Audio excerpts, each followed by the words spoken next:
না, এবারের মতো ওর সাইরা দে। মানুষের বোধ বুদ্ধি হওয়ার লাইগা একটা বারের জন্য হইলেও সুযোগ দেওয়া উচিত। আজকের মতো ওর সাইরা দে। শোনো, এখান থেকে সোজা চলে যাবো। ঘরের ছেলে ঘরে ফিরে যাও।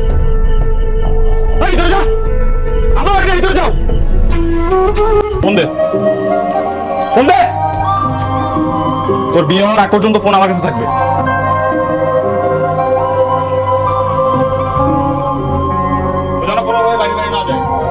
আচ্ছা ঠিক আছে।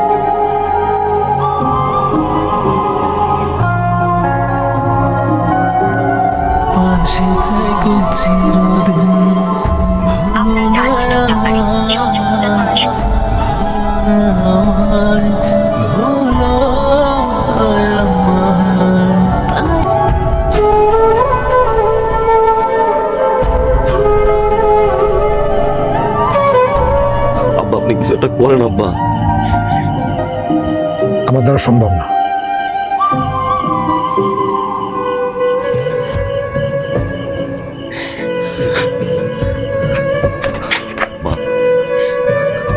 আব্বা আপনার পাও ধরি আব্বা।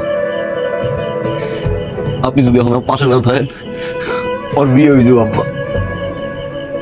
বিশ্বাস করেন আমার সাথে বাঁচবো আব্বা। আপনি একবার কথা কন, চেষ্টা করেন, তারপরে যদি কিছু না হয় আব্বা আমি আপনার কখন আব্বা। আসসালামু আলাইকুম চেয়ারম্যান সাহেব। ওয়ালাইকুম আসসালাম।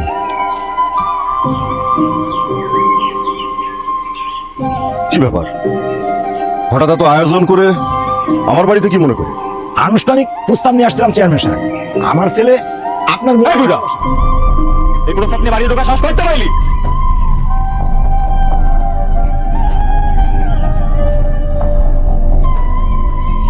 পরিস্থিতিটা আপনি বুঝতে পারছেন। আপনি শুধু আমার সম্পর্কে আত্মীয় লাগেন, তাই কথাগুলো খুব ভদ্রভাবে আপনারা বলতেছেন।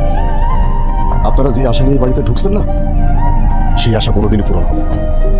দেখেন চেয়ারম্যান সাহেব, একটা ছেলে আর একটা মেয়ে দুজন দুজনকে ভালোবাসে। আমরা বাবা হয়ে তাদের মন ভেঙে দিতে পারি না চেয়ারম্যান সাহেব। তাই না? আপনি কি পুরো ব্যাপারটা বুঝতে পারতেছেন না, নাকি বোঝার চেষ্টা করতেছেন না? কোনটা? নাকি চাইতেছেন যে আমি আপনাকে চরমভাবে অপমান করে আপনাদের? সোহাব একটা চিঠি পাঠাইছে।